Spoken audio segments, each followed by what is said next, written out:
Okay, so we talked about the seasons and how they result from changes in the incoming solar radiation over the course of a year.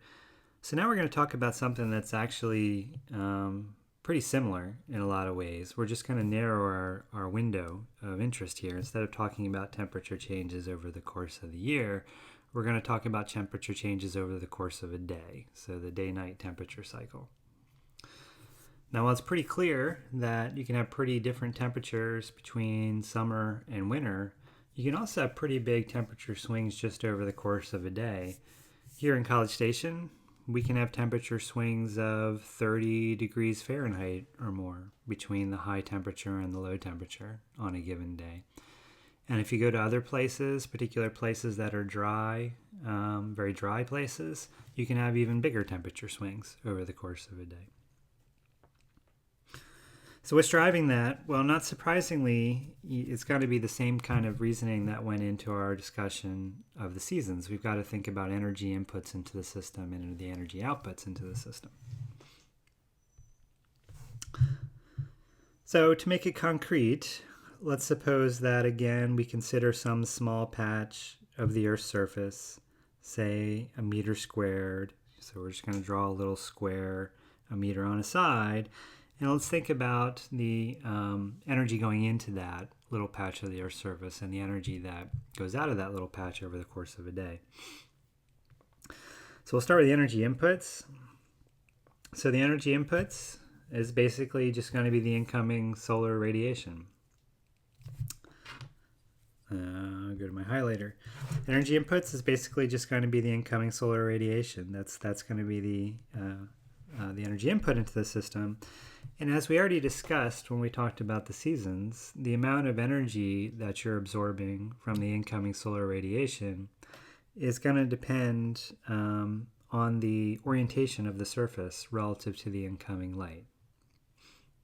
Or equivalently, another way to say the same thing, it's going to depend on the angle of the incoming sun's rays as they strike the ground. That's the same idea. The orientation of the surface or the angle of the sun's rays are just two different ways of thinking about the same thing. So obviously this is going to vary over the course of a day. If you're at noon or midday, then the incoming radiation is going to be as close to perpendicular as it's going to get. Now, you should keep in mind that it's not going to be exactly perpendicular because of the shape of the Earth's surface and because of the tilt, as we talked about with the seasons, most points on the Earth's surface are not going to be oriented perpendicular to the light source. So it's not going to be exactly perpendicular, but it's going to be as perpendicular as it gets. So at midday, you're going to be as close to perpendicular as you get over the course of the day. On the other hand, if you're at sunrise or sunset, then the sun's off on the horizon. And so the incoming radiation in that case is going to be pretty close to parallel to the ground, pretty close to parallel to the surface of the Earth. And so in that case, you're not really absorbing anything. So there's going to be a variation then over the course of the day. Maximum absorption is going to occur at noon, solar noon. And you're going to have minimum absorption occurring at sunrise and sunset, and then you have nothing overnight, of course. There's no incoming solar radiation at night.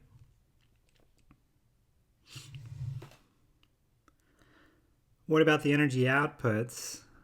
Well, there's quite a bit of them, different things to think about for the energy outputs.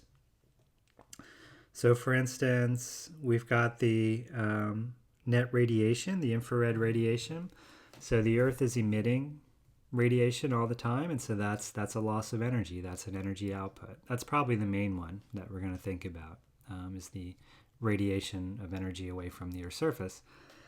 Now, keeping in mind that some of that energy we radiate away is going to be absorbed by the atmosphere and then re-radiated back down. So what we're really thinking about here is the net. So we're going to emit some energy. We get some of it back from the atmosphere. That's the greenhouse effect. So it's really the net of those two things is the loss that we're talking about. That's the energy output, is the net loss. In addition to radiation, we've also got heat transfer away from the ground in form of conduction and convection. That's going to take energy out of the system. And then we also have evaporation. So that's adding hidden energy to the air, adding latent heat to the air by adding water vapor, and that takes energy away from the ground.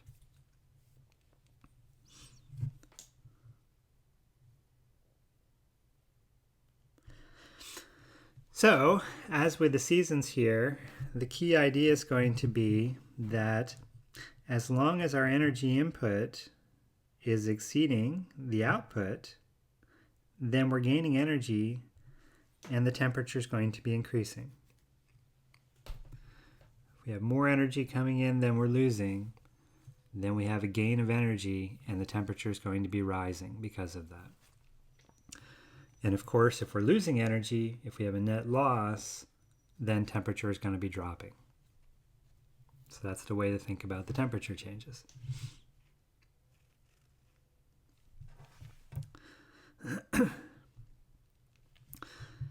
So it's probably worth sort of sketching this out in detail here. So we're going to go over to the whiteboard. I'll note that this is included in the PDF notes as well. There's illustrations of this in the PDF notes that are annotated, so you can look at that as well. But we're going to go through the same thing here. It's just that I'm going to say in words as we're going through what's written in annotations on the PDF slides. Okay, so I'm going to draw two figures here. So we're going to draw figures that represent the temperature and the energy inputs and outputs over the course of a day. So I'm going to draw two figures. I'm going to stack them up vertically here. So I've got two vertical axes and two horizontal axes. And the top one is going to, on the vertical axis, indicate temperature. On the vertical axis, temperature. And for the bottom figure, our vertical axis is going to keep track of our energy inputs and energy outputs. The horizontal axes, which are going to be aligned, are going to show time of day. So maybe we'll block that off into even intervals here. So 4 different even intervals. And the one in the middle is going to be noon. And then on the sides, we've got sunrise and sunset. So sunset over here on the right, sunrise over here on the left. And then, of course, over on the edge of the figure, we've got midnight. So it wraps around. So we go noon, sunset, midnight, wrapping around over to sunrise, noon again. And we're going to line up the vertical, the figure on the top, to be the same. So mark those the same way there. So temperature and energy input outputs over the course of the day. Okay, so let's start by sketching out the temperature profile here. If you just kind of go and look at the temperature empirically just by taking measurements and sketch out what the average temperature might look like over the course of the day, it's probably going to end up looking something like this. So in particular, you're going to have your minimum temperature down here sometime near sunrise, a little bit after sunrise in particular, and then the temperature is going to rise over the course of the day, and then you'll have your maximum temperature sometime here in the late afternoon, probably closer to sunset than to noon, and then the temperatures will fall off again overnight and continue to fall till reaching their minimum and coming back up. So maybe we'll sketch in here just to align ourselves. We'll sketch in here where the minimum temperature is in our daily cycle. That's going to be down here just a little bit after sunrise. And let's sketch in where our maximum temperature is, and that's going to be somewhere over here in the afternoon, probably the later afternoon. So for instance, for today, I just paused the screencast so I could go check the temperature forecast for today. So for today, the high temperature is forecast to happen sometime around 5 o'clock. And then tomorrow morning, the low temperature is sometime between 6 and 7, which would make it just a little bit after sunrise, which is at 6:20 or so. And then tomorrow, basically the same thing. The high temperature is forecast sometime between 4 and 5, sometime around 5 most likely.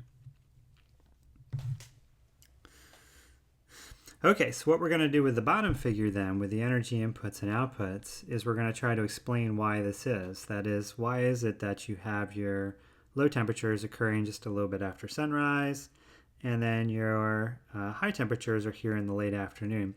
And most notably, what we probably need to explain here is why is the high temperature occurring here in the late afternoon and not at noon?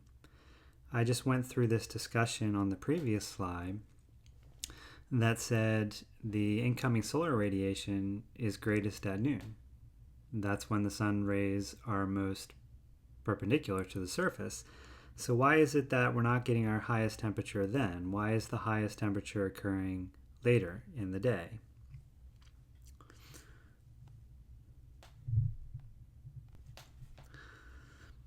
Okay, so let's start with the energy inputs. So we're going to sketch the energy inputs here on the bottom figure. And if we sketch in the energy input, it's going to be 0. There's not going to be any energy input from the sun happening overnight. So it's going to be 0, 0, 0, 0 till we hit sunrise. And then at sunrise, we're going to start to get some energy input from the sun. It's going to go up. We're going to hit our maximum at noon. That's when it's most perpendicular. And then it's going to fall off to 0 again at sunset and be 0 overnight. So it's going to end up looking something kind of like this. Right? This is going to be our energy input curve here, with our maximum at noon, falling off to 0 at sunrise and sunset. Okay, that's no surprise. What about the energy outputs? Well, the energy outputs are, as I mentioned before, actually I'm not sure if I mentioned this or not. I think I might have forgot. But the energy outputs, basically, if we go back to that slide, I don't want to go back because I'll mess up the figure. But if we were to go back to that slide that showed the energy outputs, they include things like outgoing infrared and heat transfer from conduction and convection and evaporation. And basically all of those, to a first approximation, are just going to depend on the temperature. So the outgoing infrared radiation, as we've already talked about, that just depends on the temperature. As the Earth's surface warms up, it radiates more energy away. So that's an energy loss that increases with temperature. Conduction and convection are going to be the same kind of thing. As the ground surface warms up, you're going to have more conduction of heat into the air and more convection away from the surface, and so that increases with temperature. Same thing with evaporation. Evaporation is controlled by the temperature of the surface, and so as the surface warms up, you'll get more evaporation. So to a first approximation then, our energy output curve is basically going to follow our temperature curve. So it might look something kind of like this. And just to be clear here, maybe I'll add a key to the figure just to be clear so you can refer to it later. So the solid line here is the energy input, and the dashed line is going to be the energy output.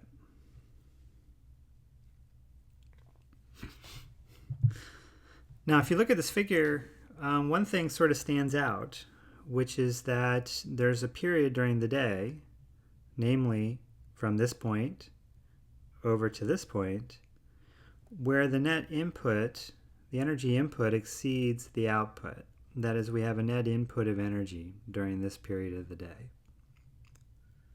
So maybe I'll sketch that out here on the bottom. During this period, so between where the curves cross here and where the curves cross here, the input curve is bigger than the output curve. So our inputs in that part of the day exceed the outputs. And then on the other hand, if we go over to the side, so go a little bit towards sunset, past where the two curves cross, now over here our output curve is above the input curve. So for this part of the day, from where the two curves cross all the way to the next morning where they cross again, our output curve is bigger than our input curve. So over here and over there, our outputs are going to exceed the energy input. And the same thing's over here in the morning side. The energy output exceeds the energy input.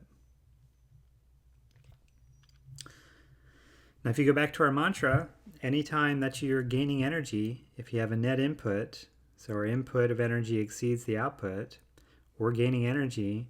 And anytime you're gaining energy, you should be warming up. So that should be a period of the day where things are warming up. And if you go back to your temperature curve, indeed that's what it is, right? You've got the temperature warming up during that part of the day. On the other hand, when we get to this part of the day where the outputs are winning, where we've got a net loss of energy should mean we're cooling down. And that's also going to be true over here on the morning side. We have a net loss of energy, so we're cooling down. So that's basically how it's going to work then. You're going to have a period during the day where you've got a net energy input. So that's actually going to go from where the two curves cross. And during that time where you have a net energy input, you also have temperatures increasing.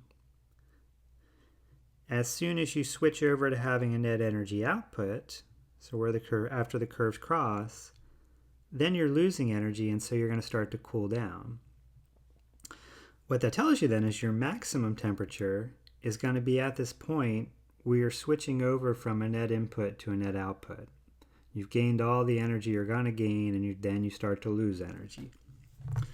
So it's no coincidence then that the maximum temperature occurs right where the two curves cross down here, right where you go from a net input to a net output. That's where your maximum is. Of course, the same argument's going to hold over here on the other side, which is that as long as you're losing energy, so if you're over here, then the temperature is going to be decreasing. So we've got net energy loss over on this side, so temperature is going down, going down, going down, going down, going down. And then finally, once the curves cross, now we've got energy input coming in. The sun came up, we've got energy input. And so at that point, the temperature is going to start to go up. And so the lowest temperature is going to be right where the curves cross, right where you've lost all the energy you're going to lose, and right before you start to gain energy. So it's no coincidence that your minimum temperature is right where the curves cross here. So if you think back, this is basically the same idea as we used to describe the seasonal lag. That is why the warmest temperatures occur in August instead of at the summer solstice. Same deal here. The warmest temperatures don't occur at noon. That's when you have your biggest input, but that's not where you have your warmest temperatures, because at noon we're gaining energy. And as long as we're gaining energy, we're going to get warmer. And we're going to continue to get warmer until the two curves cross and we start to lose energy. And then we start to get colder. And that's going to happen in the later afternoon where the two curves cross here.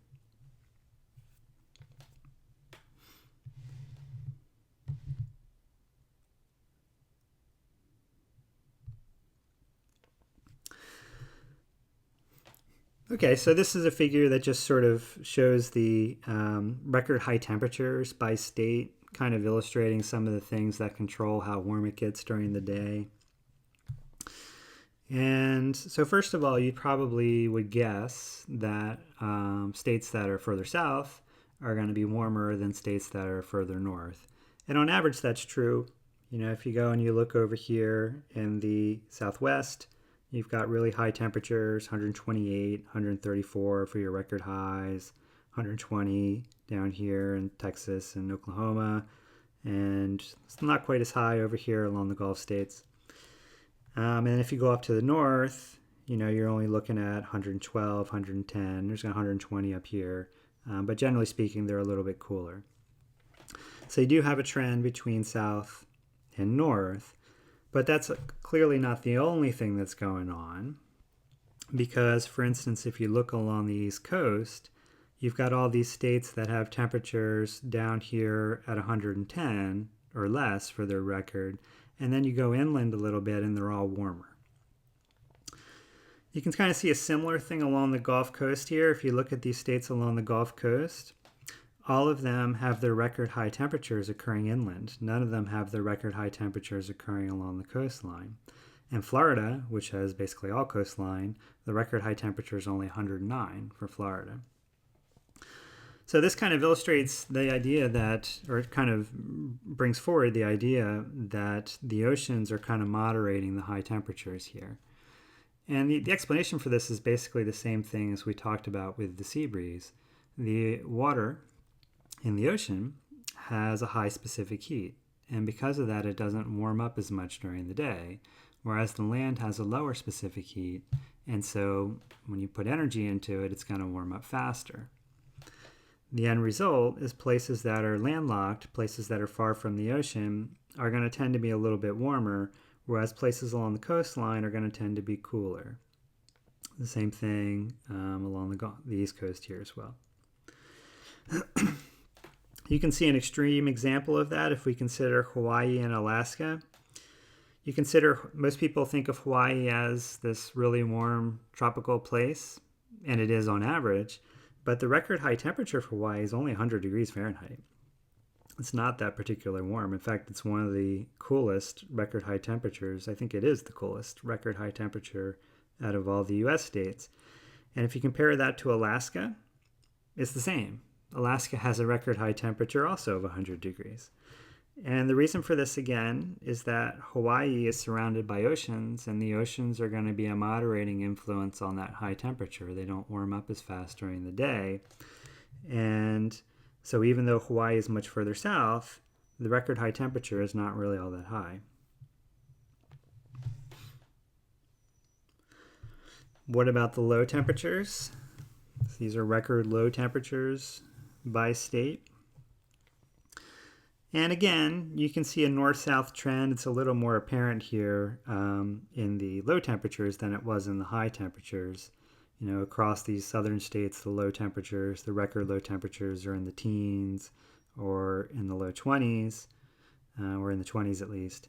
Whereas you get up into the northern states and you're talking minus 50s and 60s up here. So clearly there's a north-south trend. But again, you see this coastal trend as well. So if you look at some of these states along the East Coast, the record low temperatures, none of them are occurring along the coastline. They're all occurring way inland. Same thing along the Gulf Coast. Record low temperatures don't occur near the water. They all occur inland here along the Gulf Coast, Texas as well. And Florida, which doesn't have a whole lot of inland, its record low temperature is only minus 2 degrees. It never gets very cold in Florida. And if you look at these states that are all close to the coast, like Delaware's record low is only minus 17. It's much more moderate. So it's the same kind of thing going on here, which is that, it's the inverse thing. The ocean has a high specific heat, and so it doesn't cool down as much overnight. As you radiate energy away, the temperature change is smaller. Whereas the lands have a lower specific heat, and as they radiate energy away, the temperature change is bigger. So the land's going to get colder overnight than the water is.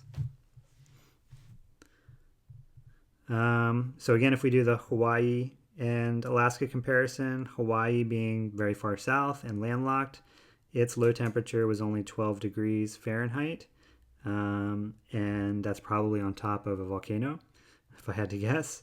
Whereas if we go to Alaska, which is very far north and which is not surrounded by water, its record low temperature was minus 80. So huge difference there. So again, it's the effects of the water in addition to the north-south change.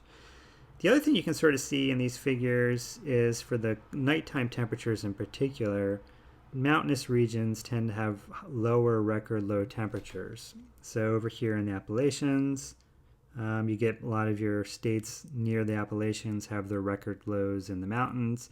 Same thing along the Rocky Mountains over here. You tend to get pretty low temperatures, minus 60, minus 70, minus 69, so forth and so on. And at least part of the reason for that is because overnight in mountainous regions, you can often get cold air pooling in valleys.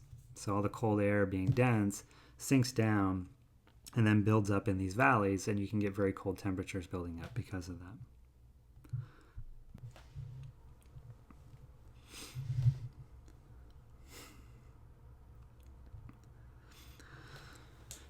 Okay, so on average then, our low temperature for the day will be a little bit after sunrise, and our high temperature for the day is going to be in the late afternoon. But of course, on any given day, there's a lot of other things that can affect what goes on. It can affect when the high temperature occurs and how high it's going to be. So some of these things that can affect your temperature changes during the day are things like clouds, and by extension humidity or smog. During the day, the main effect of clouds, for instance, is to reflect sunlight. So a lot of the incoming radiation from the sun doesn't make it through the cloud. And so that's a net cooling effect because it's taking away some of the incoming radiation. Humidity does a similar kind of thing. It scatters some of the incoming radiation, and so you lose some of it. So during the day, in terms of just the effect on the pure temperature, the humidity is typically a cooling effect. We often tend to think of humidity as something that increases the temperature, and that's mostly because of the way it interacts with the way we cool ourselves through sweat. When it's a high humidity day, it makes it harder for us to evaporate sweat, and so it's harder for us to cool ourselves down. But in terms of the pure temperature, just the actual temperature, the raw temperature of the air, the humidity is actually going to make things a little bit cooler by scattering away some of the incoming radiation. Smog does the same thing. If you have a lot of smog building up, that's going to scatter and reflect away some of the incoming radiation and make things cooler.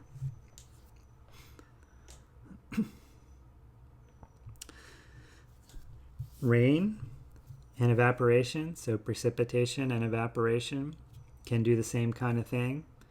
If you have rainfall on a given day, then some of that water as it falls is going to evaporate, and we know that evaporation takes heat away from the surroundings. Evaporation is a cooling effect on the surroundings, and so as a result, evaporation is going to make things a little bit cooler. Evaporation off of streams and lakes and things like that, or just a wet ground surface, is going to do the same thing. It's going to make things a little bit cooler during the day.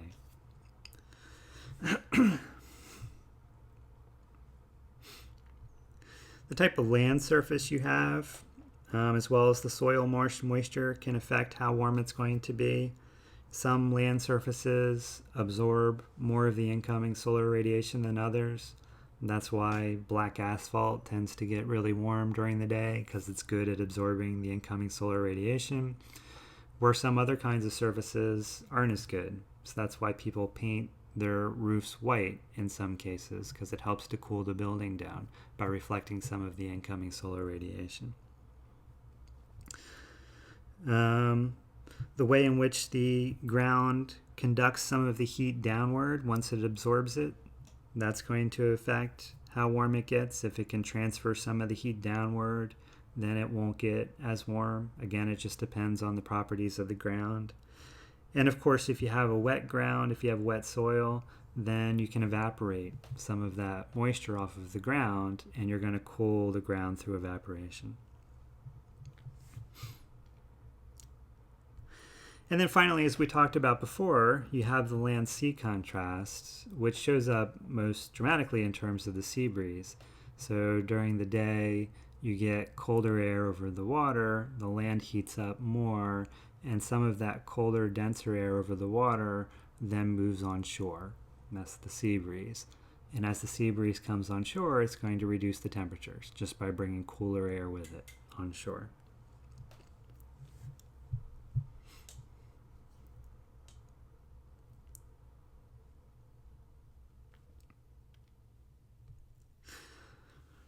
What about nighttime?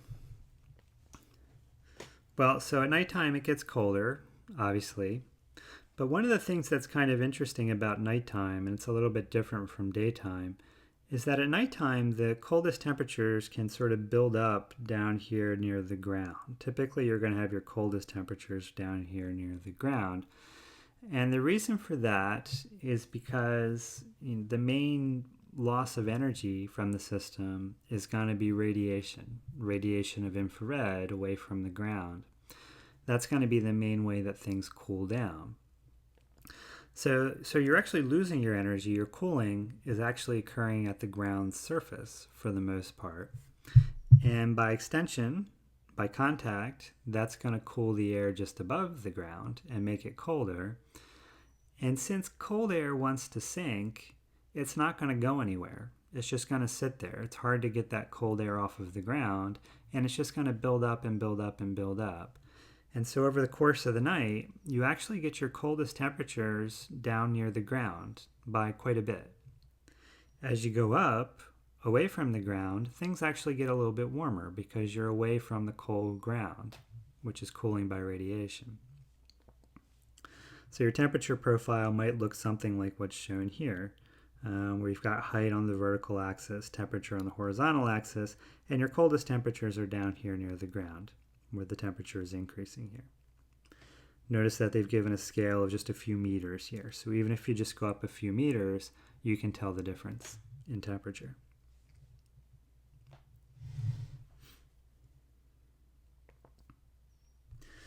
Now, if we sort of expand this out over a deeper layer, it might look something like this figure. So we've got our temperatures down here on the horizontal axis as a function of height on the vertical axis, and measuring the height in units of 100 meters here. And because, again, the ground is the thing that's cooling down, you get your coldest temperatures down near the ground. It builds up, it builds up, it builds up. You can't move that air because it's cold and heavy. It just kind of sits there. And so you build up this layer of cold air at the ground. And so the temperatures are coldest down here. As you go upwards, they actually get a little bit warmer because of that, until eventually you'll reach a point where you're kind of away from the influence of the ground. You're far enough from the ground that you don't really feel the influence anymore. And then you merge back into the temperature profile of the troposphere, which you'll remember is decreasing with height. On average, temperatures in the troposphere tend to decrease with height. So this is a typical nighttime temperature then. You've got a region where temperatures are increasing right down near the ground, and then they merge into the standard decrease with height.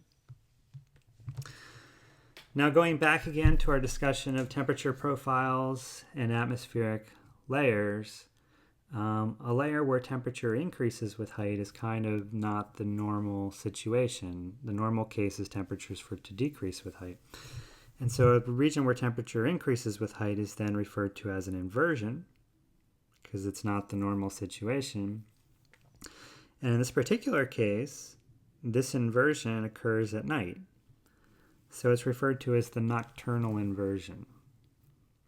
This layer down near the ground, where temperatures increase with height overnight, is called the nocturnal inversion.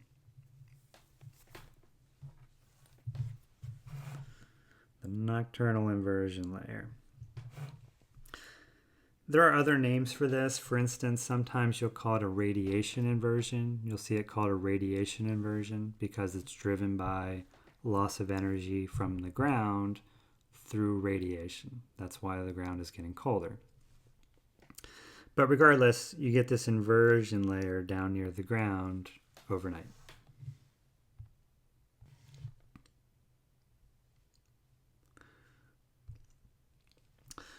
Now, as with the daytime temperatures, there's a lot of different things that can affect how the temperature is going to evolve overnight and can affect exactly how low the temperature is going to get overnight. So for instance, in some cases this can be really important. For instance, if you are agriculture, if you are growing crops that are sensitive to temperature, for instance, oranges are sort of the classic thing. Oranges are very sensitive to freezes, and so whether or not it's going to freeze on a given night can have a big influence on what your crops are going to be like. So you can be very interested, it's in some cases it's very important to understand how cold it's going to get overnight. And that can be affected by a number of different things. So for instance, one of the things that has a big influence on overnight temperatures is going to be clouds. Clouds are really good at absorbing infrared radiation. So they're going to do the same kind of thing that carbon dioxide and other greenhouse gases do, as we talked about earlier. That is, when the Earth, overnight, the Earth's surface is cooling, it's cooling through infrared emission, right? The Earth emits infrared. So it cools through the emission of infrared, but the clouds are really good at absorbing that. So a lot of that infrared that's emitted by the Earth gets absorbed by the cloud, probably most of it actually. And some of it gets through, but a lot of it's absorbed by the cloud. And so the part that's absorbed by the cloud causes the cloud to warm up a little bit, and the cloud starts to emit its own radiation and emits some of it down and emits some of it upwards. So the end result is that some of the radiation you emitted away gets returned to you from the cloud. That's just the greenhouse effect. It's just that in this case, the greenhouse effect is occurring through clouds rather than through carbon dioxide or methane or whatever. This can have a really big impact on overnight temperatures. And in fact, if you just go through and keep track of this, if you go through and look at days that have overcast skies and keep track of the temperature difference between day and night, you'll find that the clouds are having a big influence, that the overnight temperatures don't drop nearly as much if you have cloud cover than if you have a clear night, than as if you had a clear night. Water vapor does the same kind of thing, in that it's going to be very good at absorbing the infrared radiation and re-emitting it. And so overnight, water vapor humidity is going to be a warming effect because you're going to get some of the radiation back. Now, one thing to point out here is that this is very different from what happened during the day.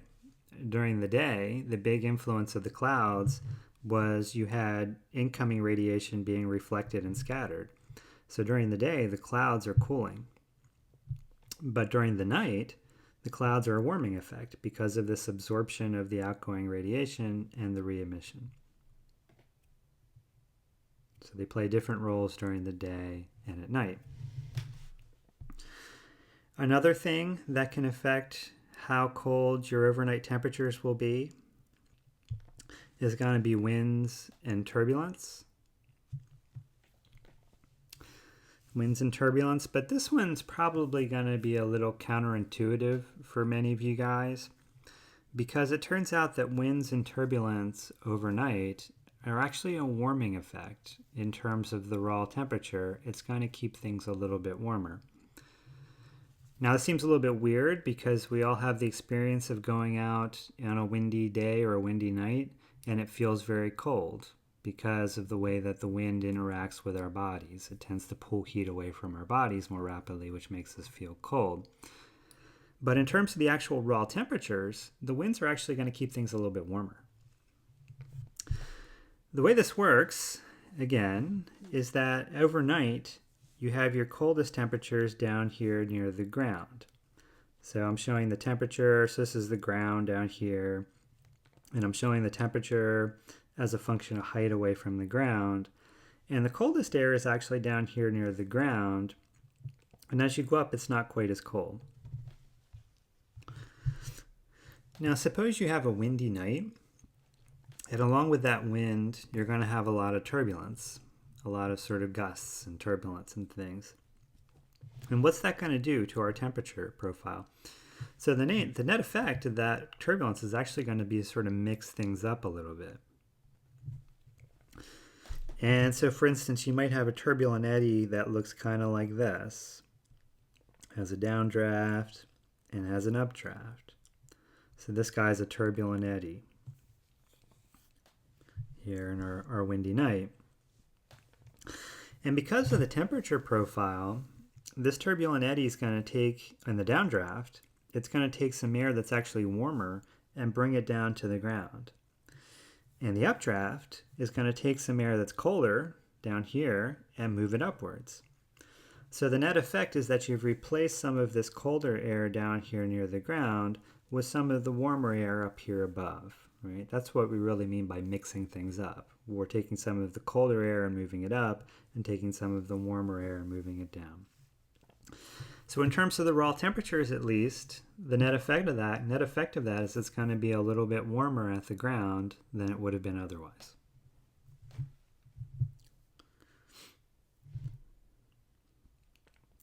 Okay, something else that can influence our temperatures overnight is condensation, in particular dew formation. So dew is just water droplets that form on the ground and other surfaces. And those water droplets form through condensation of the vapor in the air, forming water, changing phase into water. And we know from our discussion of phase changes that when water goes from vapor phase to water phase, that's actually going to release energy to the surroundings. It's going to actually warm the surroundings. So condensation is a warming effect on the surroundings. Nights where you have dew forming are going to be warmer than they would have been otherwise. It's going to sort of halt the temperature decrease. In fact, you can often see this in the temperature profiles overnight. Overnight, if you look at the temperatures, you're going to see them on a night where dew forms. You'll see the temperatures drop and drop and drop and drop until the point where dew starts to form.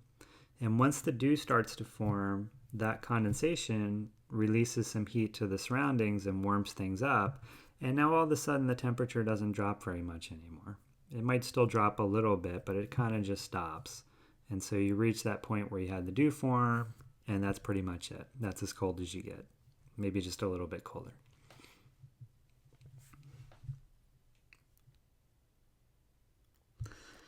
And then finally, of course, the length of the night. So if you've got a night that's much longer, then you're going to lose more energy over the course of the night through radiation. And so by morning, it's going to be colder than it would have been otherwise.